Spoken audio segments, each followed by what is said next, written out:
Mental illness. It's something that is still a taboo in 2021 but should be talked about more. According to some epidemiological data published in 2015 by the Ministry of Health, 29% of the adult population in Malaysia identify with having mental disorders or a form of it. With the current climate in the world, there is no question that the numbers have gone up. It's important that we don't shy away from the topic just because it can be uncomfortable to talk about. That way, we can understand it better and help those suffering in silence. We fear what we do not know, and hopefully this video can shed a light on one of the most severe effects that mental illness can have on our brains, so that we can be aware of it and be kinder to those dealing with it around us.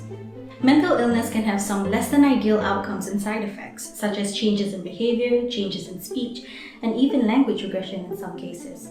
The language regression in question means an individual's temporary inability to speak in their second language during a psychiatric episode. The loss of ability to speak the second language and regressing to the first one could be explained because certain individuals have passed the critical period of language acquisition as proposed by Lenenberg, which is the ages of 5 to puberty. According to the Journal of Neuropsychiatry and Clinical Neurosciences in 2009, the underlying neural mechanisms suggest that the second language was more vulnerable to the effects of mental illness compared to the first. In a study done on the effects of mental illness on bilingual teenagers by Kabalawi and Kozam in 2009, they found that when said teenagers were going through an acute psychiatric condition, or to put it more simply, when they were going through a severe psychiatric episode, their ability to speak English, which was the second language, was impaired. However, it recovered almost immediately after the condition subsided. Gabalawi and Kozam referred to the case they had of a 16-year-old teen, SN, who had a history of bipolar disorder. According to SN's social worker and translator, for the past 3 years, during moments of his bipolar psychiatric episodes, he would not be able to converse in English despite being able to speak it well otherwise. He would only communicate in Mandarin, which was his first language, be it to the people around him or even when he was talking to himself. As the symptoms of his bipolar disorder began to subside, SN started to use English more often until he was able to converse in English without the use of a translator. In another case, VH, a 15-year-old girl from Puerto Rico with major depression, moved to the US when she was 12. Her family stated that when she was very depressed, she would only speak Spanish.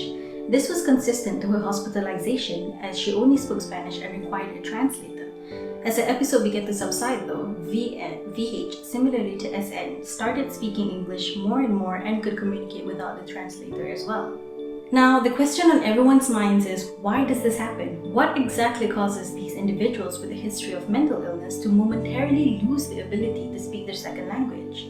According to the 4th edition of the DSM manual, during a bipolar disorder manic phase, patients may exhibit pressured speech, which is when one talks faster than usual, and flight of ideas, when one becomes more anxious, jittery, or excited when they are speaking. On the other end of the spectrum though, patients with severe depression may display slower speech and difficulty in verbalizing their thoughts.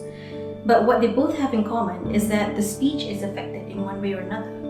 Some psycholinguistic studies, such as those carried out by Klassen and Felser in 2006 on grammatical processing in language learning, as well as Paradis on the second language acquisition and language development, it suggests that the mental processes to process the first and second languages themselves are qualitatively different and happen in different regions of the brain.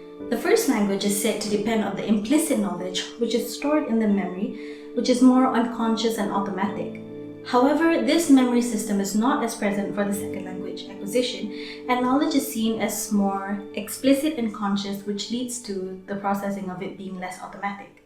Hassan argues that bilingual individuals, specifically young adults or teenagers, tend to favor their first language compared to their second, as it is more personal and intimate, being the language of their youth and their early years.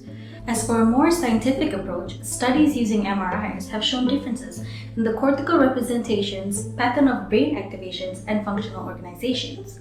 While the native language is mainly mediated to Broca's area and Wernicke's area, the second language seems to be mediated through a wider network of cortical regions. A study done on bilingual brains by Lucas et al. In 2004 suggests that the first and second language are functionally separated, with the latter being underrepresented in several perisylvian language zones. These studies have shown that the learning of the second language and maintaining it requires much more conscious effort and attention.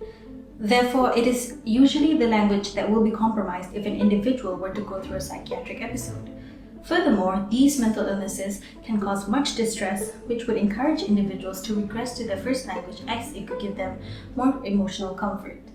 So, in essence, during a psychiatric episode, some bilingual individuals feel too overwhelmed with the mental distress that they are going through, so much so that their brain stops making the effort to process the second language, which results in them regressing to only speaking their first language, which can give them the comfort that they need. Unfortunately, the study of language regression in individuals with mental illness is still heavily underdeveloped. What researchers and doctors have discovered about this issue has greatly helped in understanding why certain individuals revert to their first language, but there is still much to learn.